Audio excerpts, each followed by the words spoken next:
నమస్కారం. ఈటీవీ న్యూస్కు స్వాగతం. ముఖ్యాంశాలు. నేపాల్ జల విలయంలో 489కి చేరిన మృతుల సంఖ్య. ఇంకా ఆచూకీ దొరకని మరో 1000 మంది. ముమ్మరంగా సహాయ చర్యలు.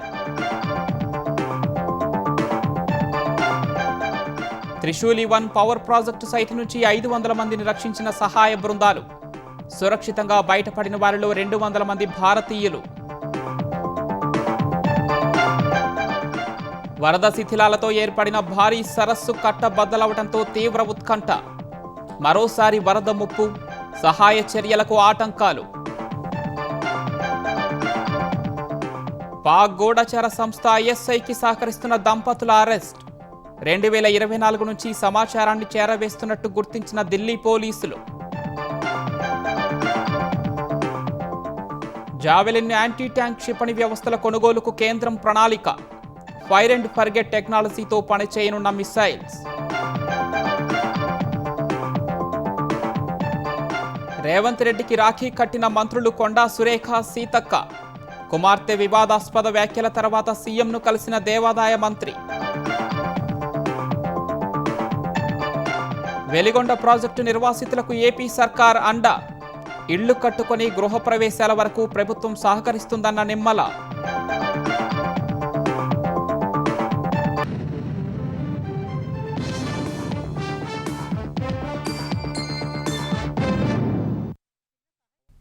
నేపాల్ జల ప్రళయంలో చనిపోయిన వారి సంఖ్య 489కి పెరిగింది.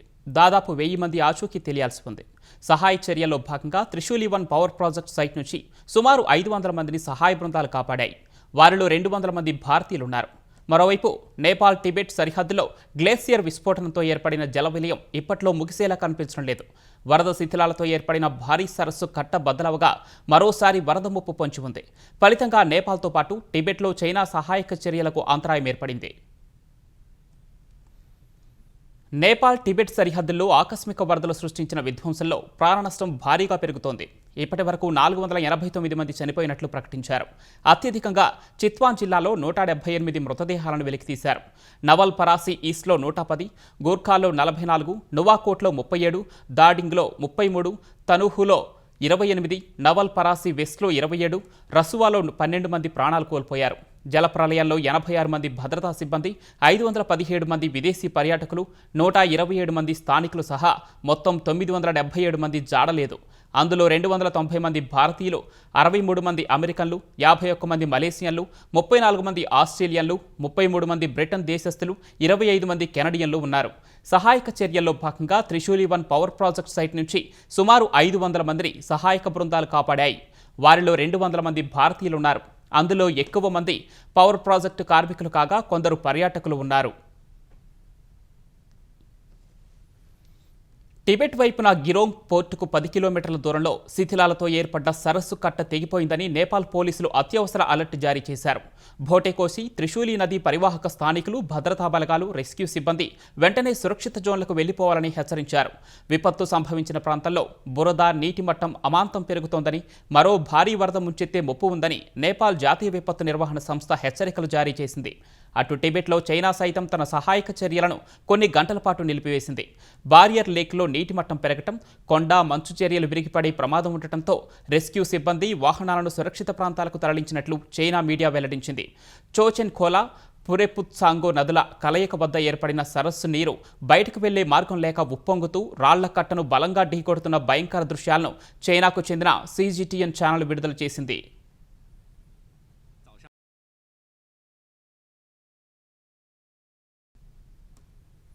కొత్తగా శిథిలాలతో ఏర్పడ్డ సరస్సు 150 మీటర్ల పొడవు, 40 నుంచి 50 మీటర్ల లోతున్నట్లు చైనా ఇంజనీరింగ్ బృందం 3D మోడలింగ్ ద్వారా అంచనా వేసింది. శుక్రవారానికి అందులో నీరు 2.5 మిలియన్ క్యూబిక్ మీటర్లు దాటింది. 3 రోజుల్లో 3 మిలియన్ క్యూబిక్ మీటర్ల మేర నీరు సరస్సులోకి చేరనుందని చైనా హెచ్చరించింది. సెప్టెంబర్ 1 నాటికి వరద ఉధృతి అత్యంత తీవ్రంగా మారుతుందని స్పష్టం చేసింది. సరస్సు ఏర్పడిన తర్వాత దాని చుట్టూ అత్యంత ప్రమాదకరమైన శిఖరాలు ఏర్పడటంతో అక్కడికి వెళ్లటం సవాలుగా మారిందని తెలిపింది. డ్యాం కింది భాగంలో ఒక డ్రైనేజీని తవ్వి నీటిని బయటకు పంపడమే మార్గమని, ప్రస్తుత పరిస్థితుల్లో ఆ పని దాదాపు అసాధ్యమని పేర్కొంది.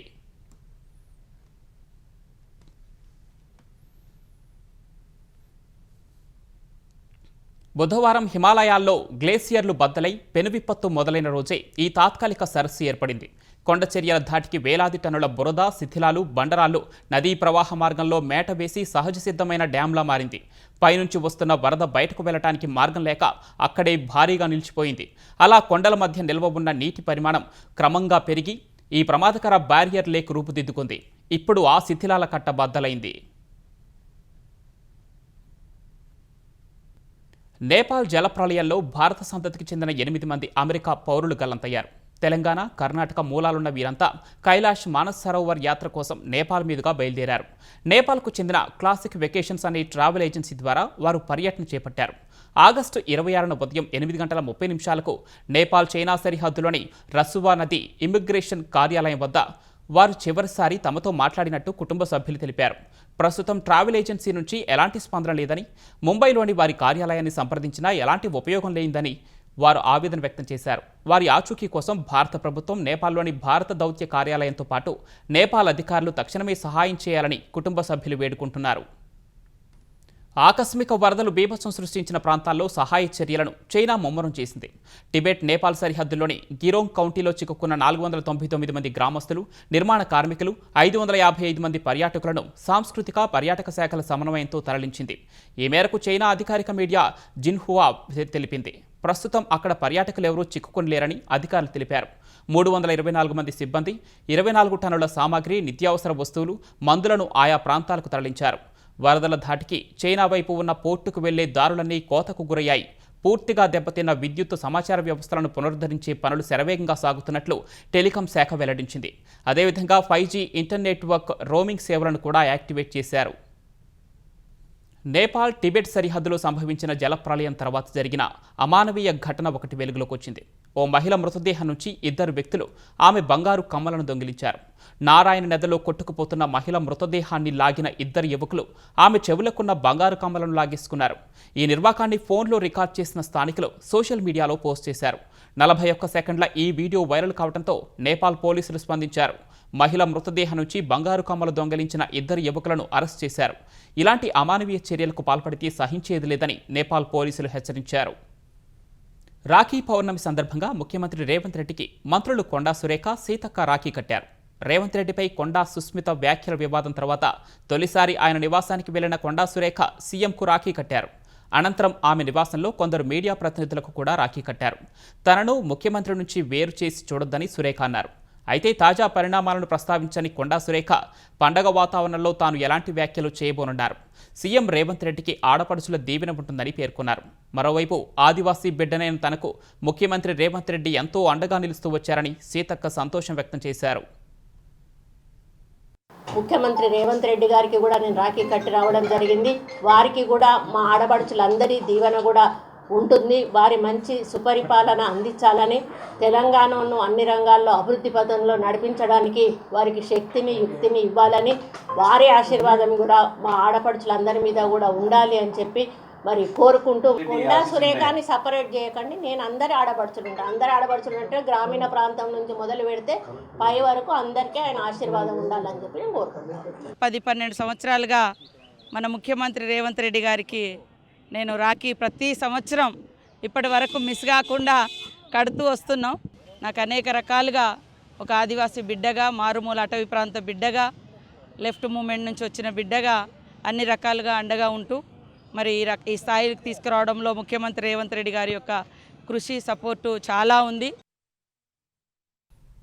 రాఖీ పౌర్ణమి సందర్భంగా ముఖ్యమంత్రి చంద్రబాబుకు పలువురు మహిళా నేతలు, బ్రహ్మకుమారీలు రాఖీలు కట్టారు. సీఎం క్యాంప్ కార్యాలయంలో ముఖ్యమంత్రికి మంత్రి సవిత, మాజీ మంత్రి పీతల సుజాత, ఎన్టీఆర్ జిల్లా టీడీపీ అధ్యక్షురాలు గద్దె అనురాధ, టీడీపీ రాష్ట్ర కార్యదర్శి ఆచంట సునీత రాఖీలు కట్టి తమ అభిమానాన్ని చాటుకున్నారు. మంత్రి నారా లోకేష్కు మంత్రి సవిత, గుంటూరు పశ్చిమ ఎమ్మెల్యే గళ్ళా మాధవి రాఖీ కట్టారు. తోబుట్టూరు లేని తనకు దేవుడే కోట్లాది మంది సోదరీమణులను తోడుగా ఇచ్చారని ఈ సందర్భంగా లోకేష్ అన్నారు.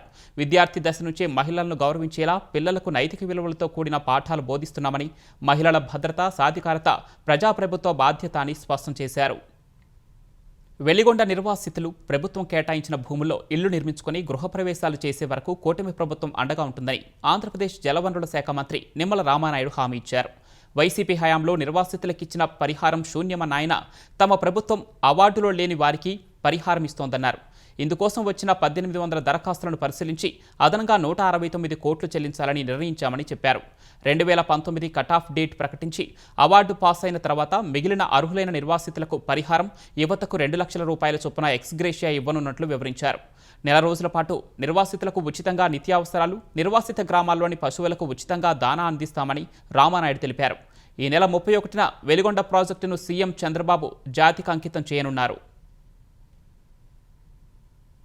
నిర్వాసితులకు సంబంధించి 900 కోట్ల రూపాయలు ఇవ్వాల్సి ఉండగా గత 5 సంవత్సరాల వైసీపీ పాలనలో ఒక్క రూపాయి కూడా నిర్వాసితులకు ఇచ్చినటువంటి పరిస్థితి లేదు.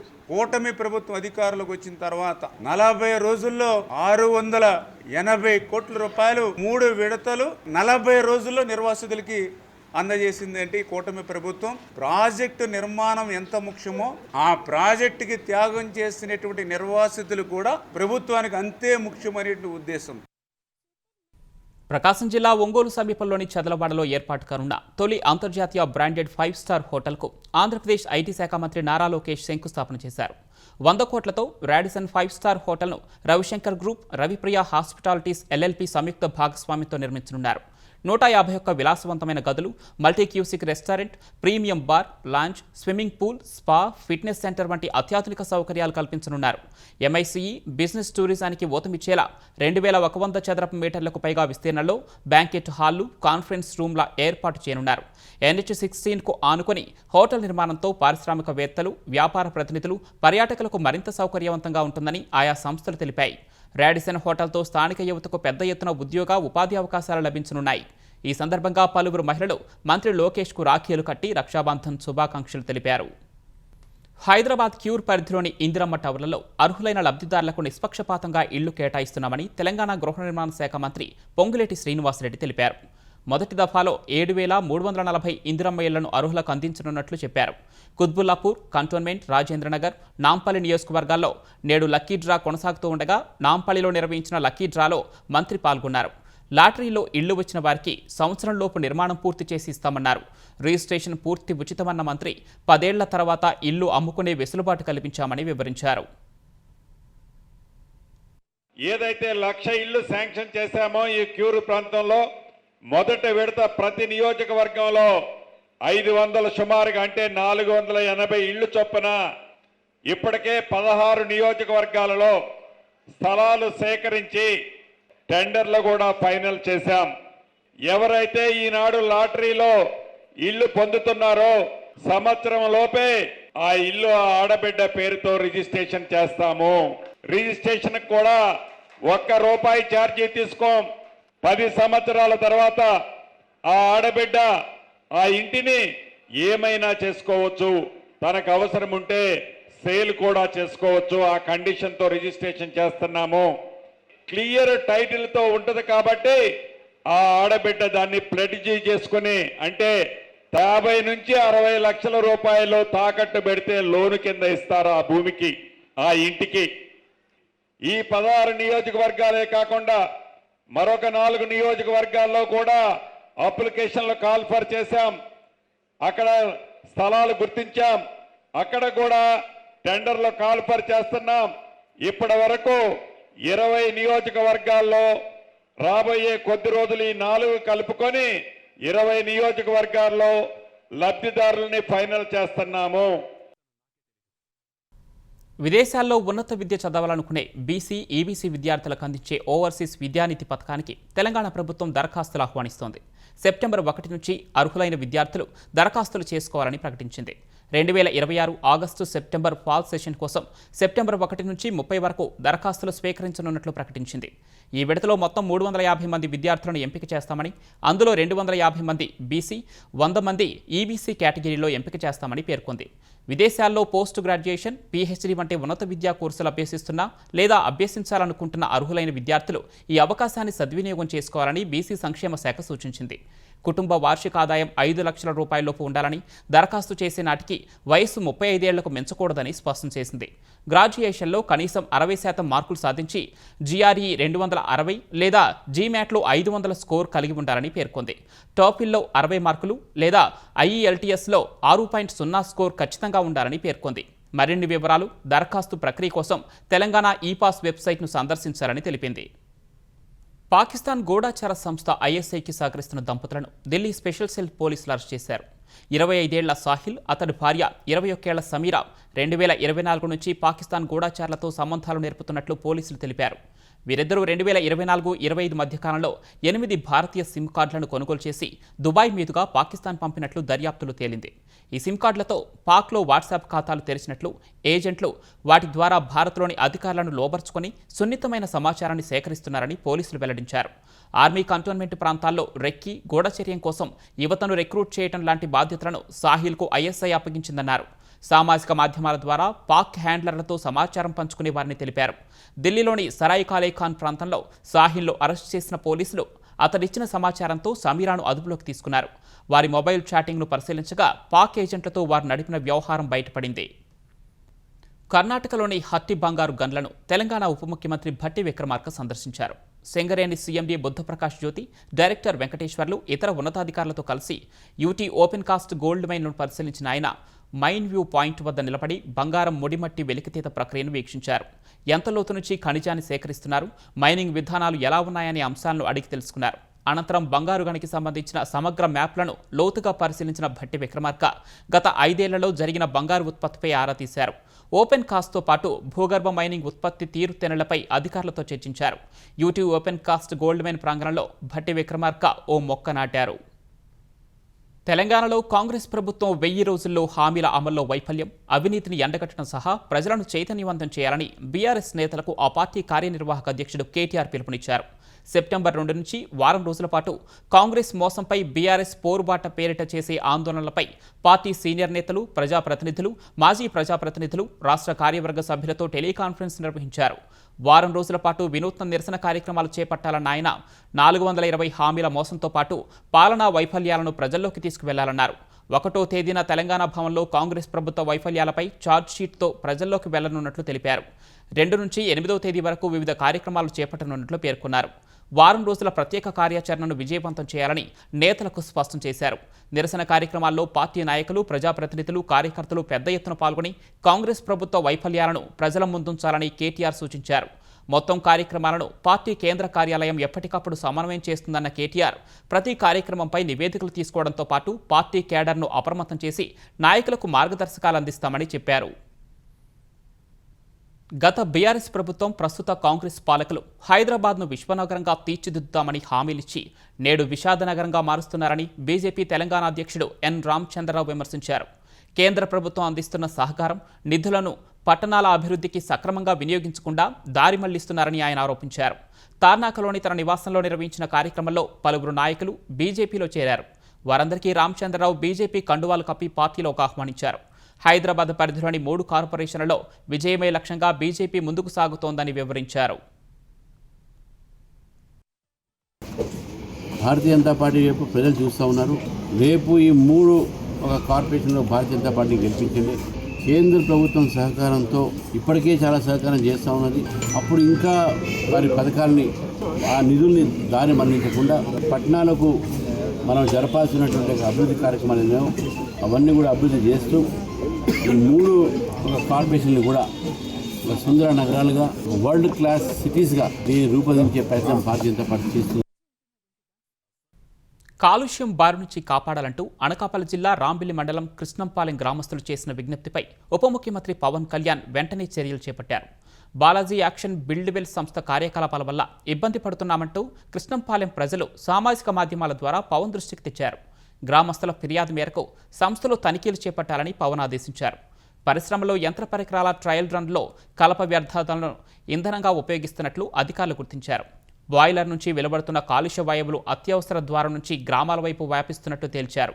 నిబంధనల ప్రకారం మల్టీ సైక్లోన్ డస్ట్ కలెక్టర్ అనే వాయు కాలుష్య నియంత్రణ పరికరాన్ని బాయిలర్ పొగగొట్టానికి అనుసంధానించి శుద్ధి చేసిన ఉద్గారాలను తగిన ఎత్తు కలిగిన చిమ్నీ ద్వారా విడుదల చేయాలి. సంస్థ ఈ నిబంధనను పాటించడం లేదని గుర్తించారు. కాలుష్య నియంత్రణ పరికరాలు అమర్చిన తర్వాత కార్యకలాపాలు కొనసాగించుకోవాలని యాజమాన్యానికి పీసీబీ అధికారులు సూచించారు. చిమ్నీ ఏర్పాటుకు సంస్థ 20 రోజుల గడువు కోరింది. ప్రజలకు ఇబ్బందులు కలగకుండా కాలుష్య నియంత్రణ చర్యలు చేపట్టిన తర్వాతే కమిషనింగ్ ప్రక్రియ ప్రారంభించేందుకు అధికారులు అనుమతినిచ్చారు. ఒంగోలు పట్టణంలో నిరంతరం తాగునీటిని సరఫరా చేసేందుకు ఉద్దేశించిన అమృత్ 2.0 ప్రాజెక్టును మంత్రి నారా లోకేష్ ప్రారంభించారు. ఒంగోలు మున్సిపాలిటీ ఏర్పడి 150 సంవత్సరాలైన సందర్భంగా పైలాన్ను ఆవిష్కరించిన మంత్రి తర్వాత రంగారాయుడు చెరువులో 424 కోట్ల రూపాయలతో చేపట్టిన అమృత్ ప్రాజెక్టును ప్రారంభించారు. ఈ ప్రాజెక్టులో భాగంగా ఒంగోలులో మొత్తం 35 డిస్ట్రిబ్యూషన్ జోన్లను రీజోనింగ్ చేసి 605 కిలోమీటర్ల పొడవున తాగునీటి పంపిణీ నెట్వర్క్ అభివృద్ధి చేశారు. దీని ద్వారా 51,340 హౌస్ సర్వీస్ కనెక్షన్లను ఏర్పాటు చేయడం ద్వారా ప్రతి ఇంటికి మెరుగైన తాగునీటి సరఫరా అందనుంది. నగరంలో నీటి సరఫరా వ్యవస్థను ఆధునీకరించి ప్రజలకు 24 గంటలు తాగునీటిని సరఫరా చేయనున్నారు. ఆంధ్రప్రదేశ్లో పచ్చదనాన్ని పెంచేందుకు అన్ని చర్యలు తీసుకుంటామని గ్రీన్ బోర్డు చైర్మన్ నాగబాబు తెలిపారు. మంగళగిరిలోని అటవీ శాఖ కార్యాలయంలో గ్రీన్ బోర్డు చైర్మన్గా నాగబాబు బాధ్యతలు చేపట్టారు. ఈ సందర్భంగా జనసేన నేతలు, అధికారులు నాగబాబుకు శుభాకాంక్షలు తెలిపారు. ఏపీలో ప్రస్తుతం 29% ఉన్న పచ్చదనాన్ని 2047 నాటికి 50% పెంచేందుకు కృషి చేస్తామన్నారు. మొక్కలు నాటడమే కాకుండా వాటిని సంరక్షించే బాధ్యతలు చేపడతామని నాగబాబు చెప్పారు. ఉపాధ్యాయుడిపై ఓ యువకుడు దాడికి పాల్పడిన ఘటన పల్నాడు జిల్లా పెదకూరపాడులో చోటు చేసుకుంది. పెదకూరపాడు జిల్లా పరిషత్ పాఠశాలలో గణిత ఉపాధ్యాయుడిగా పనిచేస్తున్న జంపని నరేష్ బాబు గురువారం గుంటూరు నుంచి తన కారులో సిబ్బందితో కలిసి పాఠశాలకు బయలుదేరారు. వీరి వాహనం సిరిపురం వచ్చే క్రమంలో పెదకూరపాడు వైపు నుంచి వస్తున్న కారుకు మార్జిన్ ఇచ్చే క్రమంలో 2 కార్లు స్వల్పంగా ఢీకొని సైడ్ మిర్రర్స్ దెబ్బతిన్నాయి. స్నేహితుడి వాహనం తీసుకుని వెళ్తున్న వాహన చోదకుడు అప్రమత్తమై కారు యజమాని షేక్ సుబానీకి విషయం చెప్పాడు. పెదకూరపాడు బస్టాండ్ సెంటర్లో ఉపాధ్యాయుడు కారును సుబానీ అతని స్నేహితులు అడ్డుకున్నారు. హాజరు సమయం అవుతోందని పాఠశాల వద్ద మాట్లాడదామని నచ్చజెప్పినా యువకులు వెళ్లేదు. కారును వెంబడించిన సుబానీ అతని స్నేహితులు పాఠశాల రహదారిలో కారుకు ద్విచక్ర వాహనం అడ్డుగా పెట్టి కారులో ఉన్న ఉపాధ్యాయుడు నరేష్పై దాడి చేశారు. ఉపాధ్యాయ సంఘాల నేతలు నరేష్తో పెదకూరపాడు పోలీస్ స్టేషన్లో ఫిర్యాదు చేయించారు. అమెరికా, కెనడాల మధ్య ఉద్రిక్తతలు మరింత ముదిరాయి. తాజాగా ఇరు దేశాల సరిహద్దుల్లో ఉన్న లేక్ అంటారియా సరస్సు పేరును అమెరికా అధ్యక్షుడు డొనాల్డ్ ట్రంప్ మార్చారు. ఆ సరస్సు పేరును లేక్ అమెరికాగా మార్చుతూ ఎగ్జిక్యూటివ్ ఆర్డర్పై సంతకం చేశారు. ఈ నిర్ణయం వెంటనే అమల్లోకి వస్తుందని ట్రంప్ పేర్కొన్నారు. అయితే అధికారిక మార్పునకు 30 రోజుల సమయం పడుతుందని ఆ ఆర్డర్లో ఉంది. ట్రంప్ నిర్ణయాన్ని కెనడా ప్రధాని మార్క్ కార్నీ తీవ్రంగా తప్పుపట్టారు. ఆ పేరుకు ఉన్న స్థానిక మూలాలను గుర్తు చేస్తూ అది కెనడా సమైక్య, అమెరికా స్వాతంత్ర ప్రకటన కంటే పురాతనమైనదని తెలిపారు. ఇటీవల ఇరు దేశాల మధ్య వాణిజ్య చర్చలు విఫలం కావడంతో $20 బిలియన్ కెనడా ఉత్పత్తులపై అమెరికా 50% సుంకాలు విధించింది. దీనికి ప్రతీకారంగా కెనడా కూడా అమెరికా వస్తువులపై సుంకాలు విధించింది. యుద్ధ భూమిలో శత్రువుల ట్యాంకులను తునాతునకలు చేసి అత్యాధునిక జావెలిన్ యాంటీ ట్యాంక్ క్షిపణి వ్యవస్థను కొనుగోలు చేసేందుకు కేంద్రం ప్రణాళికలు సిద్ధం చేస్తోంది. భారత్లోని అమెరికా రాయబారి సెర్గియో గోర్ ఇందుకు సంబంధించి ఎక్స్లో పోస్ట్ పెట్టారు. 2026 షాంగ్రీ లా డైలాగ్ సదస్సులో అమెరికా రక్షణ మంత్రి పీట్ హెక్సెత్ ఈ క్షిపణుల కొనుగోలు ఒప్పందాన్ని ప్రస్తావించారని ఆయన గుర్తు చేశారు. ఈ నిర్ణయం అమెరికా భారత్ రక్షణ సంబంధాల్లో కీలక ముందడుగు అని సెర్గియో గోర్ కొనియాడారు. కొనుగోలు చేయడమే కాకుండా భవిష్యత్తులో ఈ అత్యాధునిక క్షిపణులను 2 దేశాలు కలిసి సంయుక్తంగా ఉత్పత్తి చేయడానికి ఈ ఒప్పందం మార్గం సుగమం చేస్తుందన్నారు. ఫైర్ అండ్ ఫర్గెట్ టెక్నాలజీతో పనిచేసే ఈ జావెలిన్ క్షిపణులు భారత సైన్యానికి చేరితే సరిహద్దుల్లో మన రక్షణ వ్యవస్థ మరింత పటిష్టం కానుంది. ప్రధాని నరేంద్ర మోదీ ఢిల్లీలోని తన అధికారిక నివాసంలో పాఠశాల విద్యార్థినులతో కలిసి రాఖీ వేడుకలు జరుపుకున్నారు. ప్రధాని నివాసానికి పాఠశాల విద్యార్థినులు వెళ్లి రాఖీలు కట్టారు. ఈ వేడుకలకు సంబంధించిన ఫోటోలు, వీడియోలను ప్రధాని మోదీ తన ఇన్స్టాగ్రామ్ ఖాతాలో పంచుకున్నారు. రాఖీ పండుగ ప్రతి ఒక్కరి జీవితంలో ఆనందం, శ్రేయస్సు, విజయాన్ని తీసుకురావాలని ప్రధాని మోదీ ఆకాంక్షించారు. సోదర భావం, పరస్పర విశ్వాసం కలకాలం నిలిచి ఉండాలని కోరుకుంటూ ఎక్స్ వేదికగా ఆయన దేశ ప్రజలకు శుభాకాంక్షలు తెలిపారు.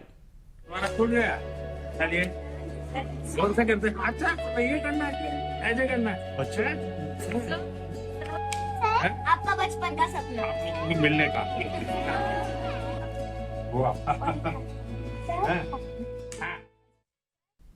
మధ్యప్రదేశ్లోని రాజ్గఢ్ జిల్లాలో ఈ ఉదయం జరిగిన రోడ్డు ప్రమాదంలో 5 ప్రాణాలు కోల్పోయారు. 12 మంది గాయపడ్డారు. అతివేగంతో వెళ్తున్న ఓ స్లీపర్ బస్సు అదుపు తప్పి వంతెన రక్షణ గోడను ఢీకొనడంతో ఈ దుర్ఘటన జరిగింది. ఉత్తరప్రదేశ్లోని కాన్పూర్ నుంచి మధ్యప్రదేశ్ ఇందౌర్కు బస్సు ప్రయాణిస్తూ ఉండగా ఈ ప్రమాదం జరిగిందని పోలీసులు తెలిపారు. ప్రమాద ధాటికి బస్సు అద్దాలు పగిలిపోయాయి. బస్సు కుదుపులకు అప్పర్ స్లీపర్ బెర్తుల్లో ఉన్న ప్రయాణికులు ఒక్కసారిగా కిటికీల నుంచి బయటకు పడిపోయారు. సమాచారం అందుకున్న పోలీసులు వెంటనే ఘటనా స్థలానికి చేరుకుని క్షతగాత్రులను స్థానిక ప్రభుత్వ ఆసుపత్రికి తరలించారు. మృతుల్లో విజయవాడకు చెందిన జ్యోతిరాదిత్ సింగ్ ఉన్నట్టు అధికారులు గుర్తించారు. అతివేగమే ఈ ప్రమాదానికి ప్రాథమిక కారణమని పోలీసులు నిర్ధారించారు. కేరళం ఇడుక్కి జిల్లా కాంతల్లూరులో పర్యాటకుల బృందంపై ఏనుగుల గుంపు దాడి చేయడం కలకలం రేపింది. రోడ్డు పక్కనున్న కొండవాలు ప్రాంతంలో మేతమేస్తున్న ఏనుగులను చూసేందుకు పర్యాటకులు నిలబడగా గుంపులోని ఒక ఏనుగు అకస్మాత్తుగా వారిని తరిమింది. వెంటనే పర్యాటకులు ప్రాణభయంతో పరుగులు తీశారు. అక్కడి నుంచి సురక్షిత ప్రాంతానికి చేరడంతో పెను ప్రమాదం తప్పింది. మరోవైపు పర్యాటకులు ఏనుగులను రెచ్చగొట్టడం వల్లే అవి దాడి చేసి ఉంటాయని అటవీశాఖ అధికారులు ప్రాథమికంగా భావిస్తున్నారు. ఈ ఘటనపై సమగ్ర విచారణకు అధికారులు ఆదేశించారు. భారత యువ చెస్ సంచలనం గ్రాండ్ మాస్టర్ ఆర్ ప్రజ్ఞానంద అద్భుత ప్రదర్శనతో చరిత్ర సృష్టించాడు. గ్రాండ్ చెస్ టూర్ గెలిచిన తొలి భారతీయుడిగా రికార్డులకు ఎక్కాడు. ఉత్కంఠభరితంగా జరిగిన గ్రాండ్ ఫినాలేలో అమెరికాకు చెందిన ఫాబియానో కరువానాపై ప్రజ్ఞానంద విజయం సాధించాడు. ఆరంభంలో కరువానా ఆధిపత్యం చెలాయించగా ఆ తర్వాత తన మైండ్ గేమ్తో ప్రజ్ఞానంద ఆటను పూర్తిగా తన వైపు తిప్పుకున్నాడు. చివరకు 15-13 పాయింట్ల తేడాతో కరువానాపై చిరస్మరణీయ విజయాన్ని సొంతం చేసుకున్నాడు. కెరీర్లో తొలి గ్రాండ్ చెస్ టూర్ టైటిల్ సాధించిన ప్రజ్ఞానందకు దాదాపు 2 కోట్ల రూపాయల ప్రైజ్ మనీ లభించింది. అంతేకాకుండా వచ్చే ఏడాది జరిగే గ్రాండ్ చెస్ టూర్కు నేరుగా ప్రవేశించే అవకాశం దక్కింది. ముఖ్యాంశాలు మరొకసారి. నేపాల్ జల విలయంలో 489కి చేరిన మృతుల సంఖ్య. ఇంకా ఆచూకీ దొరకని మరో 1000 మంది. ముమ్మరంగా సహాయ చర్యలు. త్రిశూలి 1 పవర్ ప్రాజెక్టు సైట్ నుంచి 500 మందిని రక్షించిన సహాయ బృందాలు. సురక్షితంగా బయటపడిన వారిలో 200 మంది భారతీయులు. వరద శిథిలాలతో ఏర్పడిన భారీ సరస్సు కట్టబద్దలవడంతో తీవ్ర ఉత్కంఠ. మరోసారి వరద ముప్పు, సహాయ చర్యలకు ఆటంకాలు. పాక్ గూఢచర సంస్థ ఐఎస్ఐకి సహకరిస్తున్న దంపతుల అరెస్ట్. 2024 నుంచి సమాచారాన్ని చేరవేస్తున్నట్టు గుర్తించిన ఢిల్లీ పోలీసులు. జావెలిన్ యాంటీ ట్యాంక్ క్షిపణి వ్యవస్థల కొనుగోలుకు కేంద్రం ప్రణాళిక. ఫైర్ అండ్ ఫర్గెట్ టెక్నాలజీతో పనిచేయనున్న మిసైల్స్. రేవంత్ రెడ్డికి రాఖీ కట్టిన మంత్రులు కొండా సురేఖ, సీతక్క. కుమార్తె వివాదాస్పద వ్యాఖ్యల తర్వాత సీఎంను కలిసిన దేవాదాయ మంత్రి. వెలిగొండ ప్రాజెక్టు నిర్వాసితులకు ఏపీ సర్కార్ అండ. ఇళ్లు కట్టుకొని గృహప్రవేశాల వరకు ప్రభుత్వం సహకరిస్తుందన్న నిమ్మల.